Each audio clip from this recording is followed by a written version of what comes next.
Right. Okay.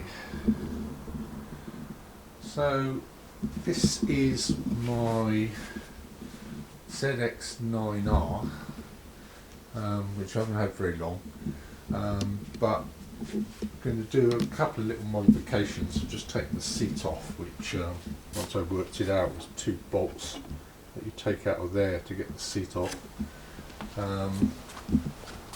So I've got my charger. So let's have a look at that.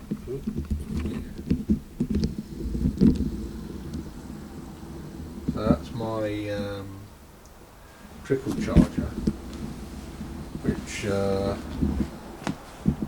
plugs into a socket here, and then it goes to the battery up here. So it's not really a modification, but I bought this fuel stabilizer, put that in there. The fuel stabilizer is quite important because this motorcycle's got carburation, and the ethanol in the fuel just absolutely buggers up the carburation.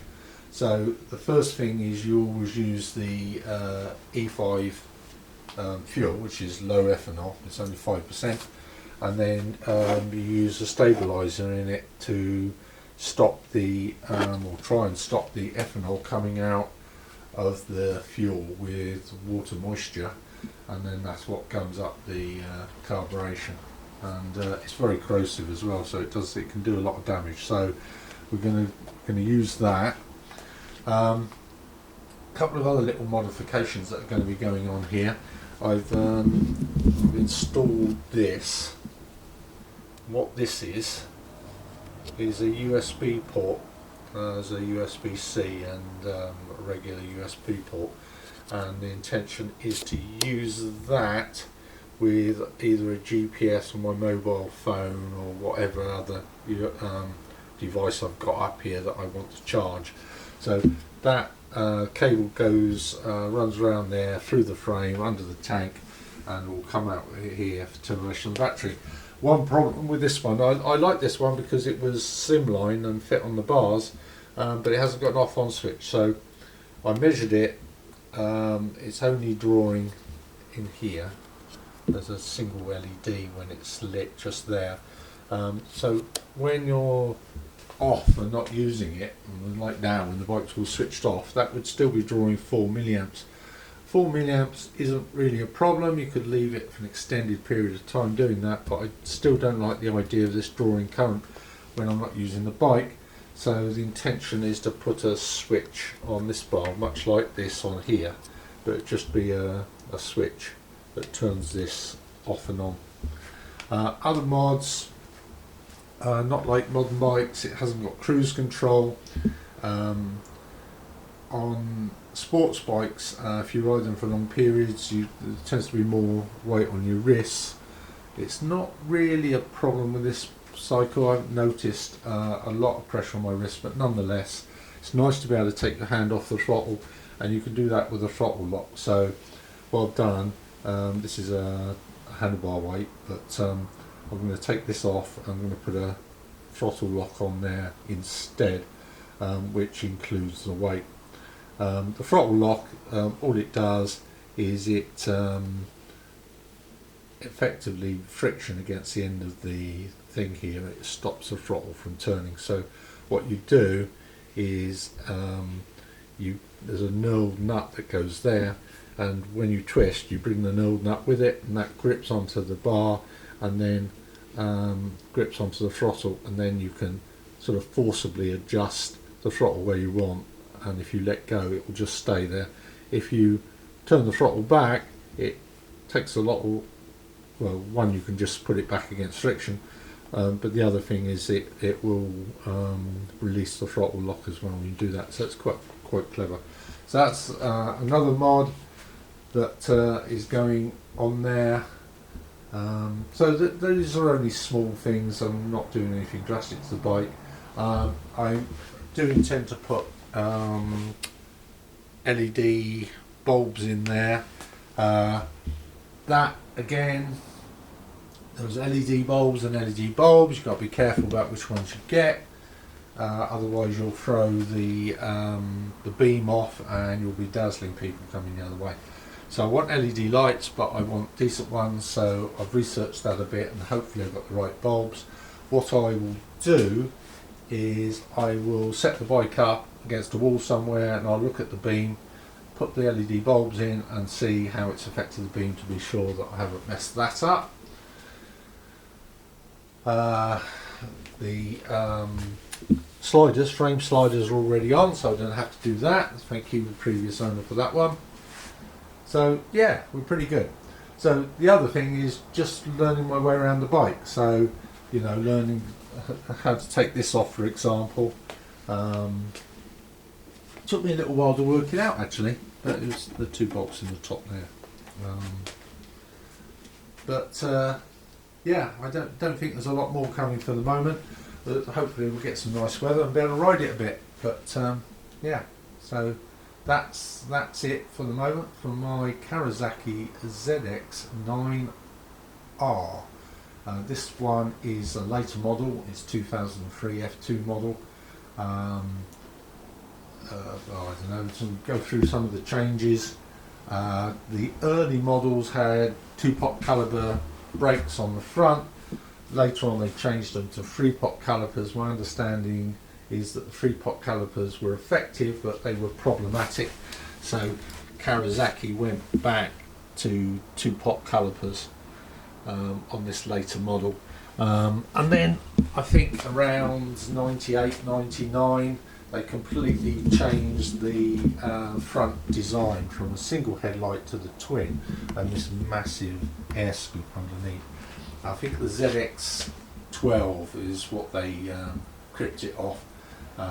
Basically it lets a little bit more air into the carbs and better headlights presumably, and that shape was a result of testing in a wind tunnel, so aerodynamically it's supposed to be better as well.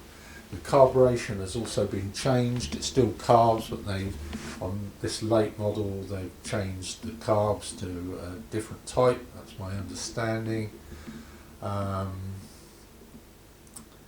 don't think, I'm not aware of anything else. I've probably forgotten some things, but oh yes, there's some.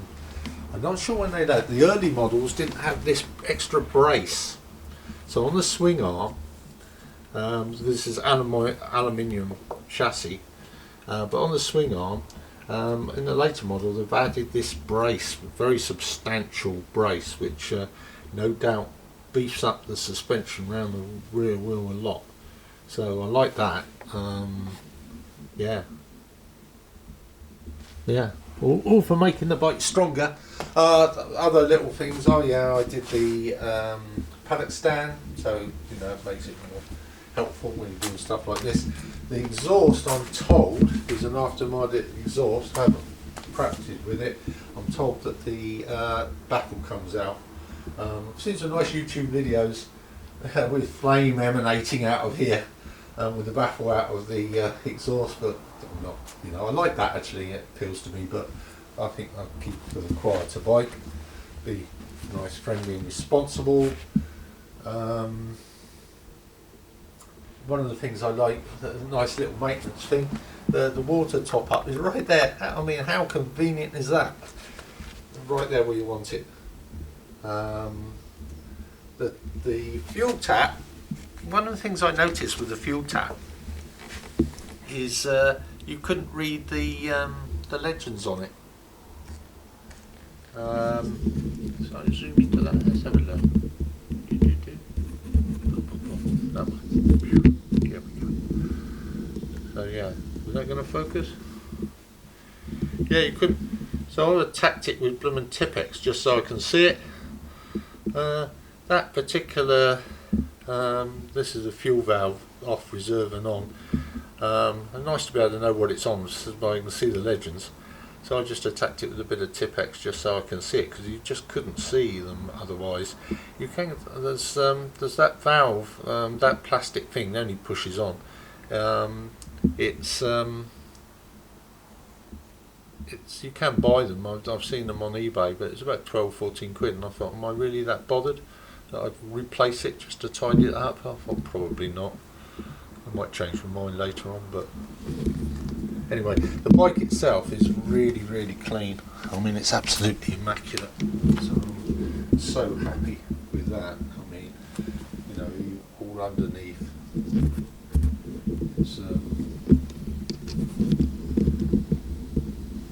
It's absolutely gorgeous. Bought keyring. We've got to do a bit of bling as well, and this is the sock over the brake reservoir. I think it's bling, but apparently it's so when you're topping up your brake fluid and that, if you spill any, the sock soaks it up instead of getting on your paintwork, and also to stop UV attacking the brake fluid. But I don't believe it. I think it's bling. Oh, that's another change on this variant of the ZX9R. The earlier ones had like an H-frame in here that supported the fairing, whereas on this later one they took that away. There is a bit that goes in there, and on that one, but they took away this strut that went in here, this H thing here, and I like that because who wants that metal? I mean, it might be handy to put some GPS on it, although I can always use the pivot point for steering there. But yeah, yoke pin mount. I know, yeah, yoke mount. But yeah, I prefer it without that.